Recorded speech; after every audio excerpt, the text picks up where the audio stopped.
주의 이름을 아는 자입니다. 주의 이름을 아는 자. 우리가 함께 읽은 시편 9편 말씀의 표제어를 한번 보시면 인도자를 따라 물라벤에 맞춘 노래 이렇게 되어 있습니다. 물라벤. 되게 우리는 뭐 쉽게 알 수 없는 그런 말 아니겠습니까? 그러니까 물라벤이라는 말을 모르니까 그 뒤에 나오는 이 시편 9편의 전체적인 분위기를 그냥 짐작만 하는 거죠. 물라벤은 곡조의 이름입니다. 곡조. 근데 어떤 곡조냐면 아들이 죽어서 부르는 슬픈 노래 곡조예요. 그 슬픈 노래 곡조에다가 지금 이미 있는 슬픈 아들이 죽었을 때 부르는 그런 슬픈 노래 곡조에다가 맞춰서 지금 다윗이 이 시를 지어서 그 곡조에다가 이 가사만 맞춰서 얹어서 지금 부르고 있다. 이런 거예요.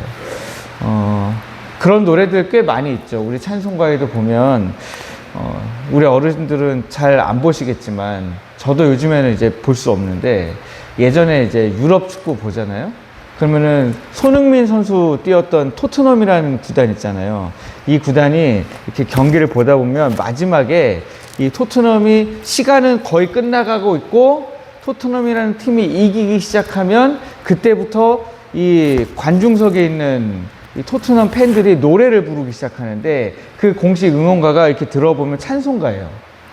우리가 볼 때는. 네.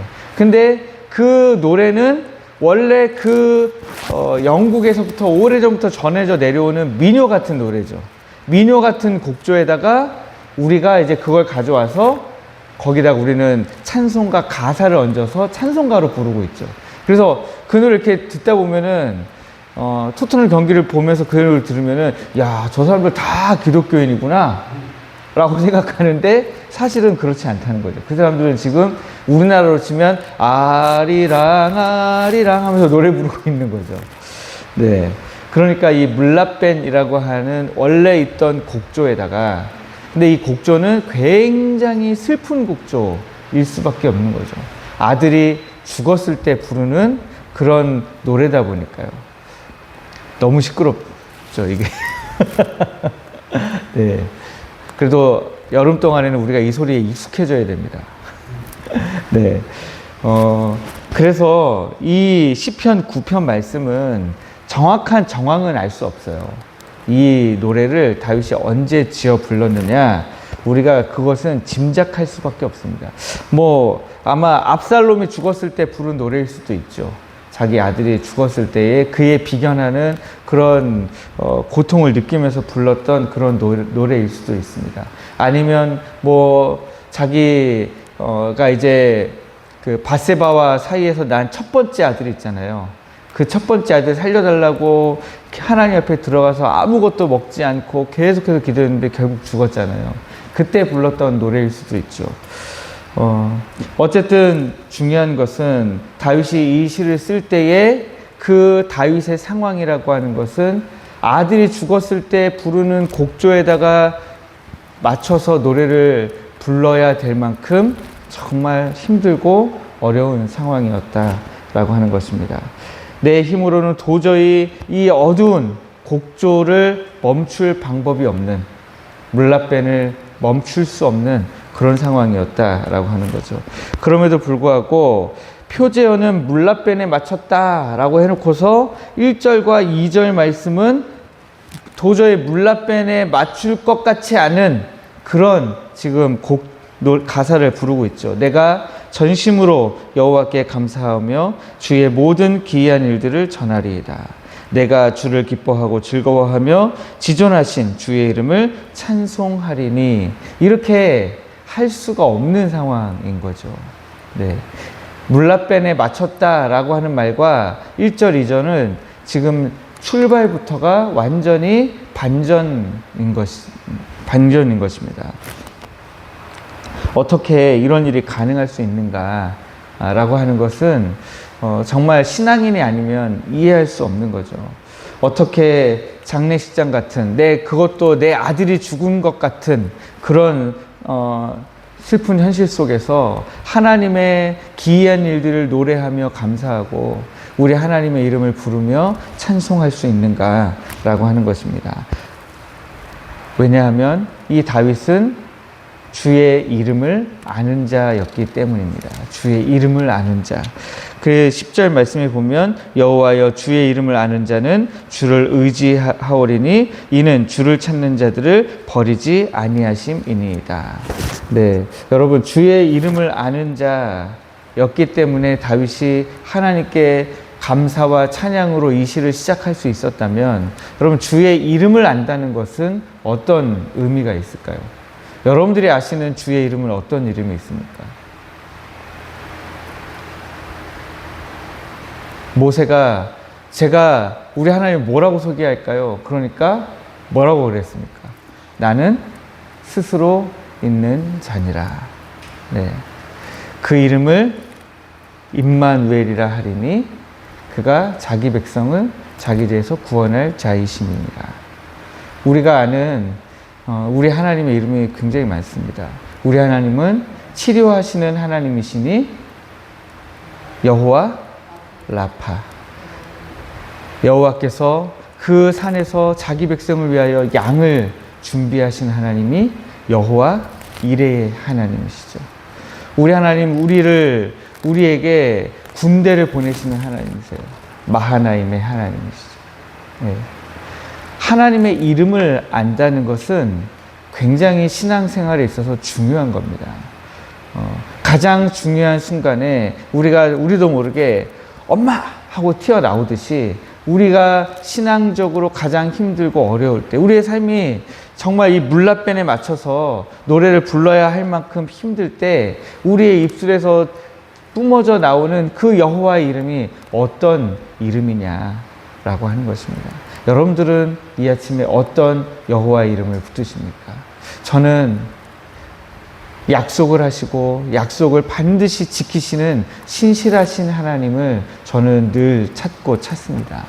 네. 뭔가 제가 생각한 것과는 다르게 흘러갈 때라도 저는 지금은 이렇지만 그러나 이 끝에 약속을 이루실 하나님, 그 하나님을 늘 소망합니다. 여러분들도 오늘 이 아침에 기도하시면서 나는 어떤 하나님의 이름을 알고 어떤 하나님의 이름을 불러야 하는가, 여러분들이 그렇게 기도하시면서 나아가기를 원합니다.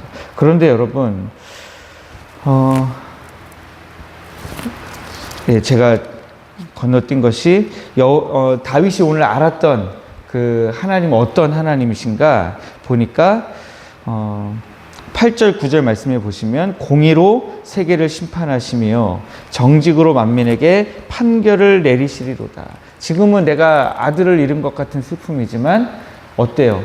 우리 하나님은 어떤 하나님이세요? 공의로 심판하시는 하나님이세요. 그러니까 그 공의로 심판하시는 하나님이 이 모든 비틀린 것들을 결국에는 바로잡으실 것입니다. 또 9절 말씀해 보니까 여호와는 압제를 당하는 자의 요새이시고 환난 때의 요새이시로다. 그렇게 고백합니다. 그러니까 이 다윗이 알고 있는 우리 주의 이름은 자기를 완전히 지켜 보호하시는 높고 높은 요새 같은 그런 하나님이신 거죠. 그런데 역사상 가장 물라벤에 맞춰서 물라벤의 곡조에 맞춰서 노래를 부르셔야 되는 분은 누구였습니까? 우리 하나님이시죠. 우리 하나님은 스스로 자기가 이 땅에 내려오셔서 우리를 위하여 십자가 고난을 당하시고 죽으셨습니다. 그러니까 사실 지금 이 물라벤의 곡조에 맞춰서 노래를 가장 많이 불러야 되는 분은 바로 우리 하나님이실 수 있다라고 하는 거죠. 그러니까 하나님께서 이미 물라벤의 곡조에 맞춰서 이 노래를 부르실 것을 지금 다윗이 이 노래로 예표하고 있다. 그런데 그 이미 아들을 죽음 가운데 내몰아 보셨던 그 하나님께서 우리와 함께 동행하고 계시다라고 하는 것입니다. 십자가에서 이미 우리 하나님께서 놀라운 반전을 만들어내셨다.